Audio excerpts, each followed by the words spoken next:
तो अनुवांशिकी चैप्टर के दूसरे वीडियो में फिर हम उसके अगले भाग को आज पढ़ेंगे। पहले वीडियो में हम लोग ने मटर के पौधे पे मटर के पौधे की चयन का कारण और उसमें पाए जाने वाले विपर्यायी लक्षण को पढ़ा। तो अभी हमको पढ़ना है, चूंकि मेंडल के प्रयोग तो कुछ शब्दावलियां हैं जिनको हमको समझना है। तो सबसे पहले इनको पहले समझ लेते हैं, है ना। तो अभी जो है जीन क्या है? जीन अनुवांशिक इकाई है जो लक्षणों को एक पीढ़ी से दूसरी पीढ़ी में ले जाती है, उसको हम क्या कहते हैं? जीन।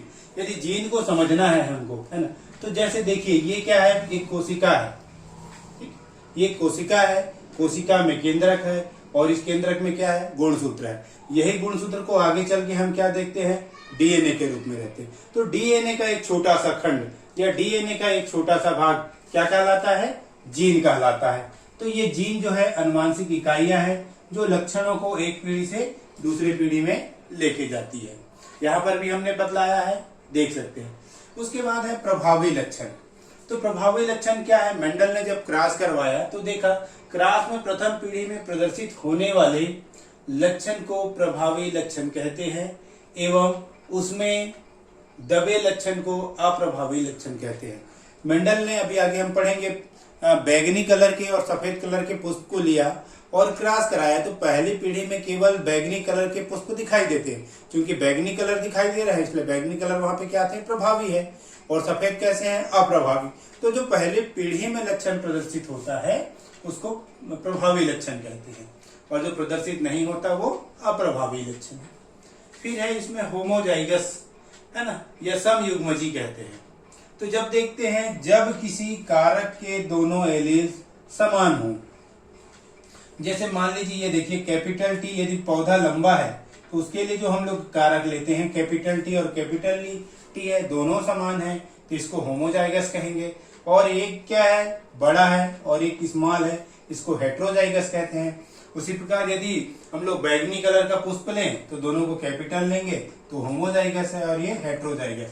तो हेट्रोजाइगस की परिभाषा क्या है? या समयुग्मजी की, जब किसी कारक के, है ना, दोनों एलील कैसे हो? भिन्न हो, एक कैपिटल और एक स्मॉल, या एक प्रभावी और एक अप्रभावी हो, तो ये कहलाता है हेट्रोजाइगस या विषमयुग्मजी। इसी प्रकार हम देखते हैं जीनोटाइप। तो जीन की भाषा में जीन का प्रदर्शन या वितरण क्या कहलाता है? जीनोटाइप कहलाता है। फिनोटाइप, जो लक्षण प्रत्यक्ष दिखाई देता है वो क्या कहलाता है? फिनोटाइप। जैसे मेंडल ने प्रयोग किया तो यहाँ पर देखिए ये जो पौधा है कैसा है? लंबा है, दिखाई दे रहा है। लेकिन इस पौधे को भी देखेंगे तो ये भी पौधा क्या है? लंबा दिखाई देगा। लेकिन दोनों के जीनोटाइप कैसे हैं? अलग अलग है, लेकिन फिनोटाइप एक जैसे हैं। बाहर से देखने पर दोनों पौधे हमको लंबे दिखाई देंगे, लेकिन जीनोटाइपिकली यदि देखें, दोनों की जीन संरचना देखेंगे तो जीन क्या होता है? अलग अलग। जीन को हम इस प्रकार समझ सकते हैं उसकी आंतरिक संरचना या आंतरिक गुण के रूप में। फिर एक शब्द और दिया हुआ है कारक, अर्थात प्रत्येक लक्षण के लिए दो कारक होते हैं। तो अभी हम देखेंगे क्रॉसिंग ओवर में कि जब क्रॉसिंग करवाया जाता है तो हमको दो माता और पिता दोनों से लक्षण प्राप्त होते हैं, वही कारक है। मेंडल ने बाद में देखा, पहले तो उसको कारक कहा गया, बाद में उसको हमने क्या कहा? जीन कहा, है ना। तो यही जो है लक्षणों को एक पीढ़ी से दूसरी पीढ़ी में लेके जाते हैं। तो चलिए अब हम देखते हैं मेंडल के प्रयोग। कक्षा 10वीं में जो प्रयोग दिए हम उसी के उदाहरण देखेंगे यहाँ पर। तो उन्होंने क्या लिया? बैगनी कलर वाले पुष्प लिए और सफेद कलर वाले दो अलग अलग पुष्प लिए, है ना। अब उन दोनों में जब वो, है ना, दोनों को लेते हैं और क्या किया? तो बैगनी कलर के जो पौधे थे पुष्प वाले, उनमें स्वपरागन कराया। क्या कराया? स्वपरागन। इनमें भी उन्होंने स्वपरागन कराया। कई पीढ़ियों तक लगातार स्वपरागन कराते हैं तो उनको क्या प्राप्त हुआ? शुद्ध पौधा प्राप्त हुआ। यहाँ पर जो पौधा प्राप्त हुआ उसको उन्होंने क्या कहा? शुद्ध पौधे कहा। तो इस प्रकार शुद्ध पौधे प्राप्त हुए। अब शुद्ध पौधे जब प्राप्त होते हैं तब उन्होंने अपना प्रयोग स्टार्ट किया। पुनः बैगनी कलर वाले जो पौधे हैं उनको लेते हैं और उन्होंने क्या लिया? दूसरे सफेद कलर वाले पुष्प के पौधे लिए। तो ये बैगनी कलर वाले और क्या है? ये सफेद कलर वाले और ये बैगनी कलर वाले। अब इनके मध्य उन्होंने क्रॉस कराया और क्रॉस कराने पर जो पौधा प्राप्त हुआ वो पौधा था बैगनी रंग का। कौन से कलर का था? बैगनी रंग का, है ना। तो इस प्रकार देखते हैं कि इसको उन्होंने क्या कहा? प्रथम पीढ़ी नाम दिया, प्रथम पीढ़ी, या इंग्लिश में हम क्या कहते हैं? F1 जनरेशन कहते हैं इसको, ठीक। तो उन्होंने क्या नाम दिया इसको? प्रथम पीढ़ी नाम दिया। तो इस प्रकार देख रहे हैं कि ये जो है एक जोड़ी लक्षण को लेकर जब क्रॉस कराया जाता है तो इस प्रकार के क्रॉस को क्या कहते हैं? एक संकर क्रॉस।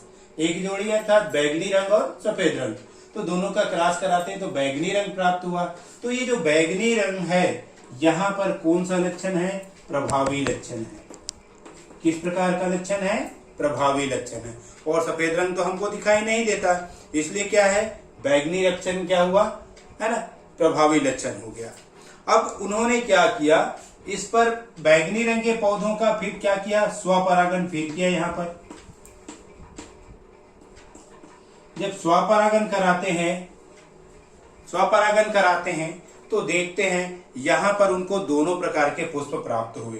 कैसे पुष्प प्राप्त हुए? बैगनी रंग वाले भी पुष्प प्राप्त हुए, है ना। और कैसे प्राप्त होते हैं? सफेद कलर के, ठीक है। तो दोनों कलर के पौधे प्राप्त होते हैं। इनको उन्होंने क्या कहा? द्वितीय पीढ़ी कहा। इसको F2 जनरेशन कहते हैं। तो इस प्रकार हम देख रहे हैं क्योंकि F1 जनरेशन में केवल बैगनी रंग वाले पुष्प प्राप्त हुए और उनमें स्वपरागण कराया जाता है, तो F2 पीढ़ी में बैगनी रंग और सफेद दोनों रंग के पौधे प्राप्त होते हैं, है ना।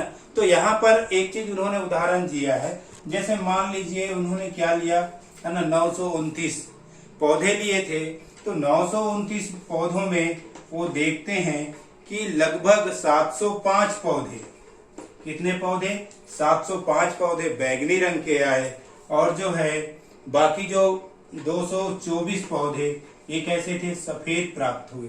तो जो बैगनी रंग के पुष्प की संख्या थी वो कैसी थी? अधिक थी, है ना। तो ये है उनका पहला प्रयोग। एक बार फिर से मैं यहीं पर बतला देता हूं, आपको ध्यान से देखेंगे। मेंडल ने क्या किया है? बैगनी रंग के जो मटर के पौधे जिनका कलर बैगनी था उनको लिया और सफेद, उनमें लगातार स्वपरागण करवाया और फिर शुद्ध पौधे प्राप्त करते हैं।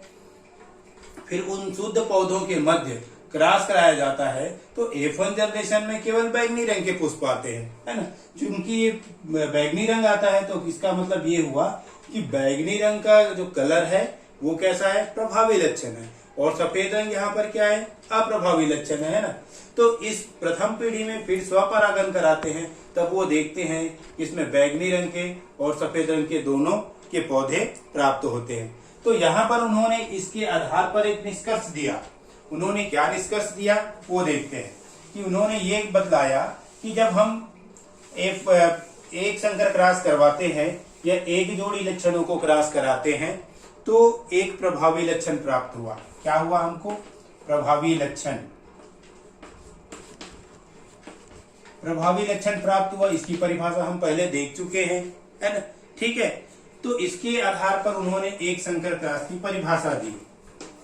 एक संकर क्रॉस, ठीक है। तो एक संकर क्रॉस क्या है इसको देख लेते हैं, उसको परिभाषित करने का प्रयास करते हैं। जब एक जोड़ी विपर्यायी लक्षणों को लेकर एक जोड़ी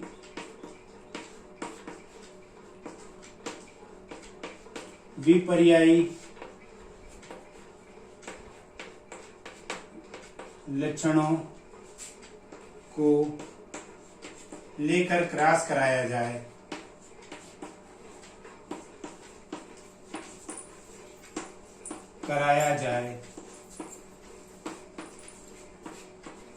तो उसे एक संकर क्रॉस कहते हैं।